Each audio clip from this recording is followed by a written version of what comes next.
ہاں ہم اس وقت ہمارے وزیر اعلیٰ سے یہ کہنا چاہیں گے کہ آپ کی ذمہ داری ہے کہ امن کو قائم رکھیں، اور یہاں اس طرح کی جو فرقہ پرست طاقتیں یہاں کے امن کو توڑنا چاہتی ہیں، ختم کرنا چاہتے ہیں، ان کو آپ دبا کے رکھیں۔ جناب BZ ضمیر احمد خان صاحب بھی بہت مستعد ہیں اور بہت ہی دور اندیشی اور حکمت سے کام کرتے ہوئے اس پر ہم کو نظر آ رہے ہیں کہ ہم زبردستی اس پہ اپنا حق جتاتے ہیں، کون کیا کرنا چاہتا ہے کر لیجئے۔ جی مولانا، چامراج پیٹ کا جو عیدگاہ ہے اس پر بہت سارے اختلافات بھی سامنے آئے اور بہت سارے ایلیگیشنز دوسری جانب سے بھی آئی، تو ایک نظریہ سامنے یہ آیا تھا کہ یہ سالو ہو گیا ہے، سب کچھ معاملہ درست ہو چکا ہے، لیکن دوبارہ سے کچھ افواہیں پھیل رہی ہیں کہ دوبارہ اس پر لیٹیگیشن ہے، دوبارہ اس پر کوئی پرابلم ہے، تو آپ اسے باریکی سے دیکھ رہے تھے بہت پہلے سے۔ چامراج پیٹ کے عیدگاہ کے سلسلے میں جامع مسجد میں پہلے ایک میٹنگ ہوئی تھی جس میں چامراج پیٹ حلقے کے سیاسی قائد علی جناب الحاج BZ ضمیر احمد خان صاحب، وقف بورڈ کے چیئرمین شافی سعدی صاحب اور اسی طرح سینٹرل مسلم ایسوسی ایشن کے ذمہ دار، جامع مسجد و مسلم چیریٹیبل فنڈ ٹرسٹ کے ذمہ دار سب حاضر ہو کر ساری چیزوں کا جائزہ لیا۔ پھر اس کے بعد جو کچھ ڈاکومنٹس میں کمیاں ہیں اس کو تلاش کرنے کے لیے ہمارے شہر کے مشہور و معروف وکیل علی جناب اسماعیل ذبیح اللہ صاحب کو ذمہ داری دی گئی کہ ان ساری چیزوں پر آپ نظر رکھ کر ایک اپنی رپورٹ پیش کریں۔ الحمدللہ انہوں نے بہت اچھا کام کر کے سارے تفصیلات ہمارے سامنے پیش کیا۔ پھر اس کے بعد انہوں نے BBMP کے کمشنر صاحب، اسی طرح ہماری ریاست کے DIG صاحب، پولیس کمشنر صاحب، CM صاحب، سب سے مل کر ساری تفصیلات پیش کیے۔ سب نے اتفاق کیا اور اطمینان کا اظہار کیا کہ یہ جو ڈاکومنٹس ہیں یہ بتلاتے ہیں کہ یہ چامراج پیٹ عیدگاہ وقف کی جائیداد ہے اور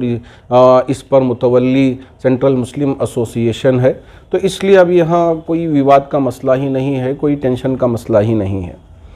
باوجود اس کے بعض کچھ دونوں کے درمیان میں لڑائی جھگڑا پیدا کرنے والے لوگ ہوتے ہیں، تو وہ اسے ایشو بنا کر مختلف بیان بازیاں کر رہے ہیں، جبکہ آپ نے بھی سنا ہوگا BBMP کے کمشنر صاحب نے صاف طور پہ ایک بیان بھی جاری کیا تھا، ویڈیو بھی اس کی آپ کے پاس موجود ہے کہ میں نے ڈاکومنٹس دیکھا، ڈاکومنٹس دیکھنے کے بعد میں نے ان سے گزارش کی کہ اب آپ کیوں کھاتا نہیں بناتے، کھاتا بنا لیجئے، اب آپ کے لیے ہے یہ۔ تو یہ ساری تفصیلات ہونے کے باوجود پھر بھی ہمارے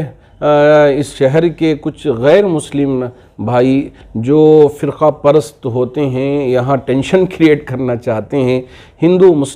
مسلم کے نام پہ یہاں کچھ ویواد کروانا چاہتے ہیں، تو ان کی شرارتیں ہیں۔ تو ہم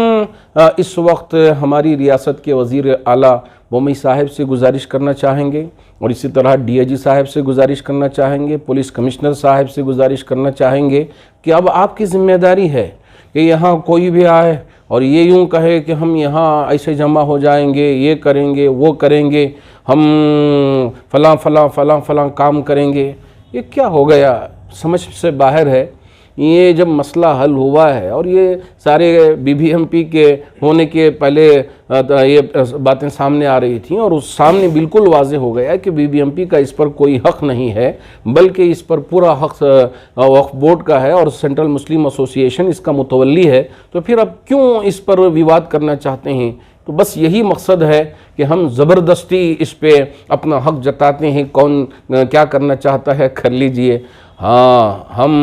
اس وقت ہمارے وزیر اعلیٰ سے یہ کہنا چاہیں گے کہ آپ کی ذمہ داری ہے کہ امن کو قائم رکھیں، اور یہاں اس طرح کی جو فرقہ پرست طاقتیں یہاں کے امن کو توڑنا چاہتی ہیں، ختم کرنا چاہتے ہیں، ان کو آپ دبا کے رکھیں۔ ہم امید کرتے ہیں کہ چونکہ ہماری ریاست کی پولیس اور اسی طرح خاص طور پر اس وقت ہمارے پولیس کمشنر صاحب ہیں، بہت اچھے مزاج کے ہیں اور حق کا ساتھ دینے والے ہیں، تو ہم امید کرتے ہیں کہ پولیس ڈپارٹمنٹ سے بھی یہاں اس کو پورے طور پہ کنٹرول کر کے فساد مچانے والوں کو کسی بھی طرح فساد مچانے کی اجازت نہیں دیں گے اور مکمل کنٹرول کریں گے۔ میں مسلمانوں سے بھی گزارش کرنا چاہوں گا کہ آپ امن برقرار رکھیں، انشاءاللہ جو بھی ہوگا ہم پولیس محکمے کی مدد سے اور حکومت کی مدد سے اس مسئلے کو مکمل طور پہ سال کرنے کی کوشش کریں گے۔ علی جناب BZ ضمیر احمد خان صاحب بھی بہت مستعد ہیں اور بہت ہی دور اندیشی اور حکمت سے کام کرتے ہوئے اس پر ہم کو نظر آ رہے ہیں، اور وقتاً فوقتاً ساری تفصیلات بھی مجھے بیان بھی کر رہے ہیں۔ اللہ آپ کی کوششوں کو اور کاوشوں کو شرف قبولیت عطا فرمائے۔ اور اس سے پہلے جو سپریم کورٹ کے چیف جسٹس رہے گوپال گوڑا صاحب، انہوں نے بھی سارے کاغذات دیکھ کر بہت ساری چیزیں سمجھائی تھیں۔ اس کے بعد انہوں نے اطمینان کا اظہار کیا کہ اس میں کوئی دو رائے نہیں ہے یہ مسلم جائیداد ہونے میں۔ تو جب ساری دلیلیں ہمارے پاس ہیں اور سارے کاغذات ہمارے پاس ہیں تو اب اس پر وواد کرنے کے علاوہ کوئی اور مقصد نہیں ہوتا۔ ہم امید کرتے ہیں کہ یہاں کا پولیس محکمہ انصاف کا ساتھ دے گا اور یہاں امن و امان کو برقرار رکھے گا۔ مولانا، جس طریقے سے آپ نے کہا کہ کچھ فرقہ پرست طاقتیں ہیں جو نفرت کو پھیلانے کی کوشش کر رہے ہیں، ابھی ہمارے سامنے 10 تاریخ کو عید آ رہی ہے، بہت بڑا مجمع جو عیدگاہ کو جائے گا، مسلمانوں کی بڑی تعداد وہاں پر جائے گی، یہاں پر بھی کچھ لوگ آئیں گے اور شرارت کرنے کی کوشش کریں گے، تو مسلمانوں کو اسپیشلی کیا پیغام دینا چاہیں گے اس دن کا؟ انشاءاللہ اس سے پہلے بھی عید ہوئی ہے، چونکہ میں ہی چامراج پیٹ عیدگاہ میں عید کا خطبہ دیتا ہوں اور نماز پڑھاتا ہوں، تو اب تک بہت امن کے ساتھ وہاں عیدیں ہوتی آ رہی ہیں۔ اب یہ عید بھی انشاءاللہ امن کے ساتھ ہوگی، کیونکہ پولیس محکمہ اپنا پورا تعاون کرے گا، ساتھ دے گا۔ وہاں کوئی بھی فرقہ پرست آگے کچھ حرکت کرنے کی کوشش کرے گا تو انشاءاللہ پولیس مکمل طور پہ اس کو کنٹرول کر لے گی۔